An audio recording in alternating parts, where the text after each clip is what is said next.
Elchek, bonjour. Bonjour. Merci d'être avec nous sur Radio Judaïka. Alors, le ministre des Affaires étrangères israélien, Eli Cohen, s'envole pour 4 jours de tournée en Europe centrale. Il va se rendre en Croatie, en Slovaquie, en Hongrie et en Autriche.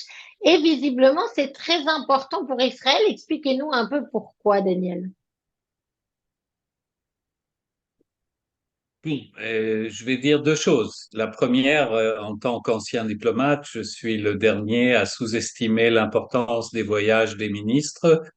Non, sans ironie, je pense que c'est toujours important d'entretenir des relations avec ses amis. Il s'agit de pays amis. L'Europe centrale, disons de manière générale, est considérée par la diplomatie israélienne que plus accueillante aux arguments israéliens dans les divers dossiers comparés aux grands pays de l'Europe de l'Ouest, comme l'Espagne, la France, l'Italie, la Scandinavie certainement. Donc, il s'en va essentiellement en territoire amical. Il faut dire qu'il y a un pays qui brille particulièrement dans ce parcours, c'est la Hongrie, Hmm. pays problématique pour l'Union européenne et très commenté dans le cadre des affaires intérieures israéliennes de ces derniers 6 mois ou 5 mois depuis la création de ce gouvernement. Donc voilà, je pense que ce n'est pas anodin qu'il ira là-bas. C'est le premier ministre d'envergure qui va rencontrer les dirigeants hongrois depuis la création de cette récente coalition. Alors, il va aussi être le Premier ministre israélien des Affaires étrangères en Slovaquie et ça fait plus de 10 ans que personne n'était allé à Zagreb en Croatie. Mais on a l'impression quand même, Daniel, que c'est des petits pays, hein.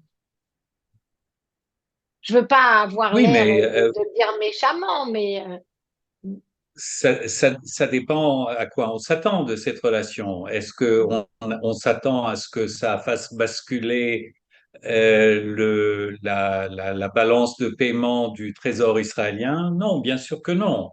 mm, Est-ce que ce sont des puissances stratégiques? Non. Mais ce sont des membres de l'Union européenne, donc qui ont un vote comme la France et comme l'Espagne dans la prise de décision ouais. européenne. Ce sont des pays amis et ce sont, pas tous, mais certains de ces pays d'Europe centrale sont les pays sur lesquels la diplomatie israélienne compte pour contrecarrer justement certaines décisions de l'Union européenne qui sont dans les domaines où il faut l'unanimité, notamment les affaires étrangères. Et la Hongrie, par exemple, est l'un de ces pays qui souvent est le trouble fait du consensus européen.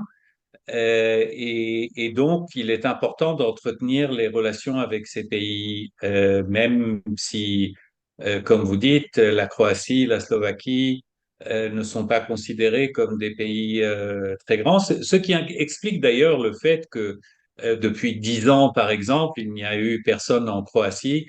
C'est normal. On ne veut Mm. pas être partout tout le temps et il y a des priorités. Bien sûr. Alors, c'est vrai que Budapest a été l'un des plus fervents défenseurs de Jérusalem au sein de l'Union européenne. Et Eli Cohen parlait notamment de cette lutte commune contre le terrorisme et l'arme nucléaire iranienne. Est-ce qu'en Europe centrale, on entend mieux ces arguments israéliens contre l'Iran? C'est possible. Je ne le sais pas avec certitude, mais je pense que de manière générale, euh, vu que la politique étrangère européenne est le fruit d'un consensus, ce sont des décisions prises par les conseils des ministres des Affaires étrangères et par les sommets européens à Bruxelles.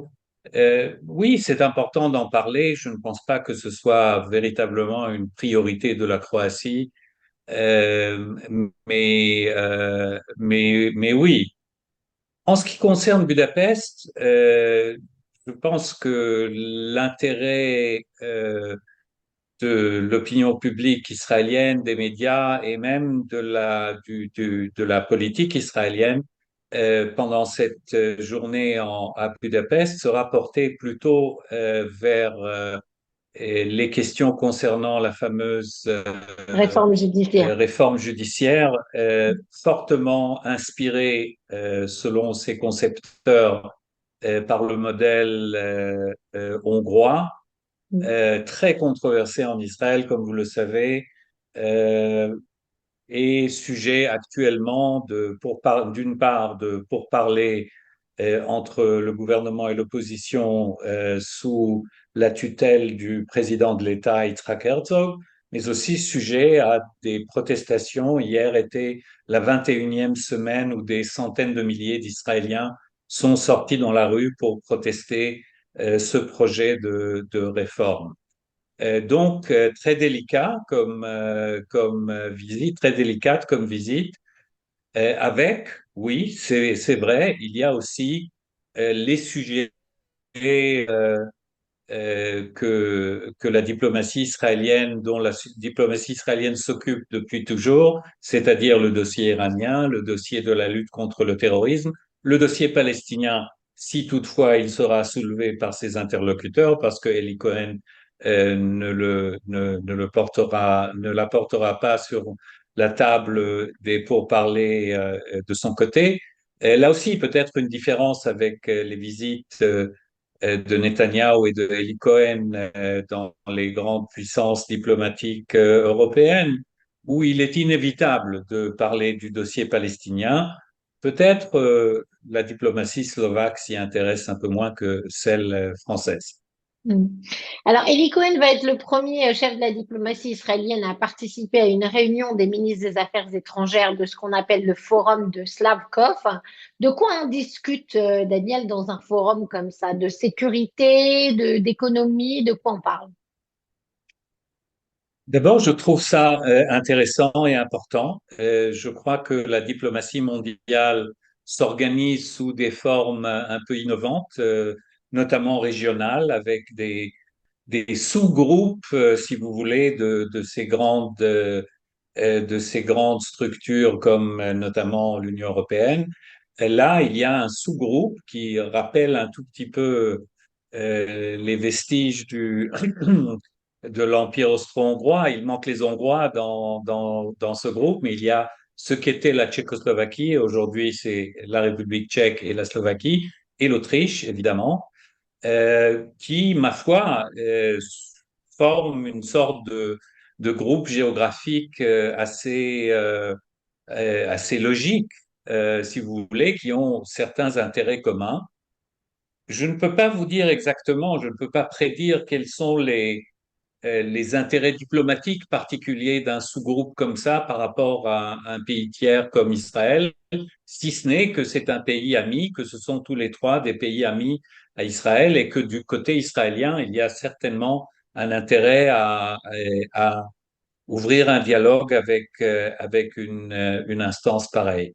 On verra bien ce que ça donne. Peut-être dans le domaine économique, peut-être là aussi les questions de terrorisme, le soutien au dossier iranien. Mais vous savez, sur le dossier iranien, ce sont des pays qui ne comptent pas indépendamment. Tous les quatre pays qu'il va visiter, en gros, tout le monde est d'accord que le monde occidental et dont les quatre pays qu'il va visiter ne souhaitent pas que l'Iran obtienne l'arme nucléaire. Mais est-ce qu'ils ont les moyens de l'éviter? C'est une autre question. Ma dernière question, Daniel. Pendant que Eli Cohen va être à cette réunion, on envoie le président israélien Yitzhak Herzog, ce coup-ci, en Azerbaïdjan. Et là, c'est plutôt un allié à la frontière de l'Iran. Donc, peut-être que c'est aussi pas anodin qu'on fasse les deux choses en même temps.